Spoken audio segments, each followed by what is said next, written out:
Olá, hoje eu vou retomar um pouquinho a questão histórica para falar das décadas de 60 e 70 no Brasil.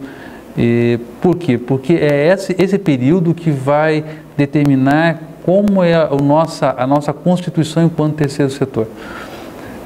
Nesse período, nós tivemos um período bastante intenso de manifestações, nós passamos por um processo de ditadura militar, o que fez com que houvesse um afastamento das demandas sociais do Estado. Por conta disso, as pessoas buscavam se associar, em associações de moradores para tentar resolver os seus problemas de uma forma comunitária. Ou seja, já que o Estado não atende à sociedade, a sociedade se organiza. A própria estrutura da Igreja Católica, quando veio para o Brasil, de acordo com pela sua matriz europeia, ela é muito hierarquizada, também o que causava um certo afastamento também da população com relação à Igreja Católica. Nessa perspectiva, criou-se no Brasil um movimento chamado Teologia da Libertação. Essa Teologia da Libertação, ela fazia encontros sistemáticos com lideranças, que chamavam de reuniões, para discutir os seus problemas e encontrar soluções. Paralelamente a isso, eles faziam uma discussão do Evangelho a partir de referenciais marxistas, ou seja, eles tentavam demonstrar para essas pessoas que havia um processo de opressor e oprimido na nossa sociedade. Então, além de ajudar, auxiliar esses grupos na sua organização comunitária, eles também faziam todo um trabalho de sensibilização dessas lideranças com relação a processos de dominação da situação social da época. Nesse período, nós temos várias pessoas que são referências, mas dois são verdadeiros ícones desse período. Um é Paulo Freire, que é autor da Pedagogia do Oprimido, educador, que era uma leitura bastante utilizada à época, e o outro foi Leonardo Boff, que é um frei franciscano e também um militante da Teologia da Libertação. Então, esses dois senhores, esses dois intelectuais, eles foram também leituras obrigatórias para entidades e pessoas que tinham a intenção de criação do terceiro setor aqui no Brasil. Também na década de 70, além das questões que já foram ditas, ditadura militar, afastamento da população com relação ao Estado, com relação ao alto clero, então existiu também no Brasil um forte movimento de corrente migratória do campo para as cidades. Essa corrente migratória do campo para as cidades fez com que os sistemas de transporte, sistemas de saúde, sistemas de educação entrassem em colapso. Por quê? Porque você faz um planejamento para um número de pessoas que usam determinado sistema.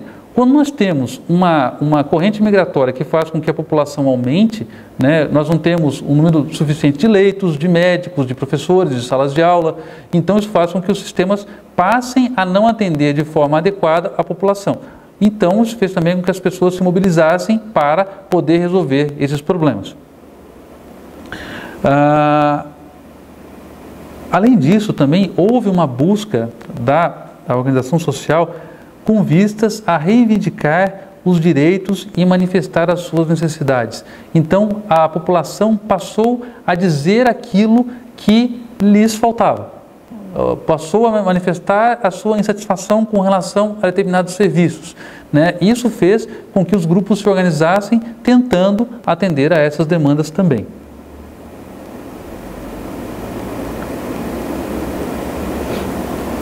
Então, se nós fôssemos pensar na questão estrutural, o que definiu, ou seja, o embrião do nosso terceiro setor no Brasil, foram as associações de moradores, constituídas a partir de ideários que foram levantados pela Teologia da Libertação, e fez com que essas instituições fossem legalmente instituídas, que elas fossem legitimadas, ou seja, ser legalmente instituída significa que ela tem estatuto, que ela tem CNPJ, que ela tem ela é uma figura jurídica. Legitimada significa que o líder comunitário fala por uma comunidade, ou seja, ela tem A voz daquele líder representa o interesse de um determinado grupo. E também a questão do empoderamento ou empowerment. As pessoas passaram a perceber a importância que elas têm nesse contexto. Quando as pessoas passam a atuar de uma forma isolada, elas não têm a percepção da sua importância dentro de um determinado contexto. Quando elas passam a atuar como grupos representativos, elas passam a perceber que a sua voz tem importância, que elas passam a ser ouvidas com maior atenção pelas autoridades também. E esses elementos também, quer dizer, seriam dois pontos, Um seriam as associações de moradores e o outro seriam as comunidades eclesiais de base. Então, esses elementos, eles constituem, vamos dizer assim, o DNA do terceiro setor no Brasil.